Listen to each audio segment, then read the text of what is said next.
Hey, this is Matt. Today we're going to be changing out a filter or cleaning a filter that we're having an issue on with poor inlet water quality. We have a hydronic system that is getting plugged up with sand and debris in the inlet water. So I'm going to show you how to safely take out the filter and clean it.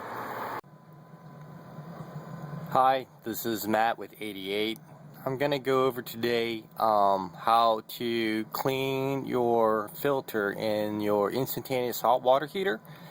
A lot of times we have low water flow issues due to dirt and debris being stuck in this pre-filter. And on these units, they're usually located right there. Okay, this is the inlet side of the cold water into the instantaneous hot water heater. This unit here is a Rinnai, and we're experiencing some poor domestic hot water because we're having sediment, sand, and so on and so forth in this filter, as you're going to see in a few seconds. Hang tight. So here I am at the Rinnai. What I'm going to do first is I'm going to turn off my water going in to the unit. This will stop the flow to the unit and shut it down. A professional should be doing this, so you should have your power off, your gas off, and all your safety features in place before attempting this. Remember, this is a hot water heating unit, so by opening up or touching these valves, they tend to be scalding hot. Depending on domestic hot water use and or hydronic heating, hydronic heating system, you could see up to 160 degree water temperatures flowing through these units because they're trying to do some sort of fan coil or radiant floor system. Okay, so what I did first is I shut off the inlet water in the outlet water. I'm going to go down here and shut off my gas. This system still has a little bit of water pressure in it, so what I'm going to do is depressurize the system by opening up my port. I'm going to put this cap halfway back on because I don't want it squirting all over the place, and slowly turning it on and to depressurize the system of the unit. Okay. Next, I'm going to reach down. Be careful, this is very hot. I'm going to reach up to where this filter is and counterclockwise unscrew the filter. Okay, watch out, it's hot. Here it comes. Let's see if you can see it's right there. Okay. So I'm going to pull this filter out, and as you can see, it's kind of dirty. Black. Should be clean. I don't know if you can see this, but you can see that this filter has all sorts of sediment issues. As I look inside, I can see some sand and muck and things like this in this filter. As you can see, this filter isn't that large, so it could easily get plugged up with sediment and debris that's in a water line. So what I'm going to do now is to flush it backwards.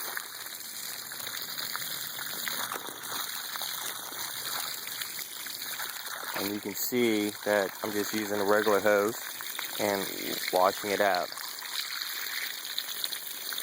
Okay, as you can see, we added a pre-filter into the cold water side before it goes into the system. So this should help any sediment that's coming in from the street. Now, if you're doing this after the fact, just remember that you're going to probably maybe have some sediment in your pipes. So make sure that you flush out the sediment through purging your system before it gets to that instantaneous hot water heater. And you can buy all sorts of pre-filters for these things.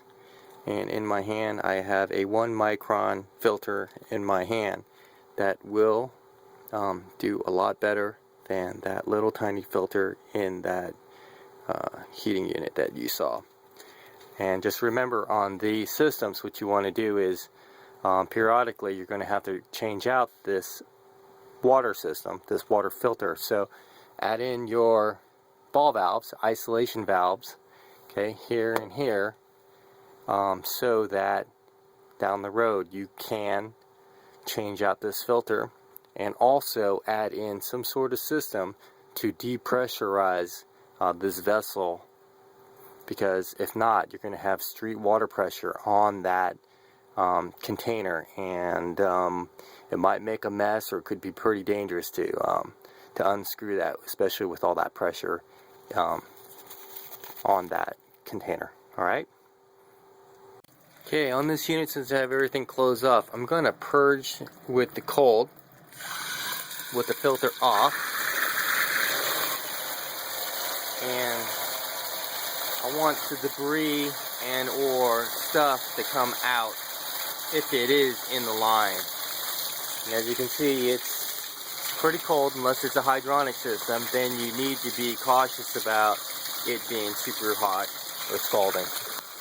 Okay, I'm going to reach in there and shut it down, and that should clear anything in that area. Okay, so the filter, just after you clean it, just goes back into the hole. Make sure you don't force this plastic carbon piece back in, because you can easily strip it. Don't use tools to put it in too tight, okay? You could easily strip it out. So hand tight, as tight as you can. Make sure everything is tight and closed again. Okay? Make sure your gas is on. Okay, I'm going to open up the hot side. And I'm going to open up the cold side. Bam! Check for leaks.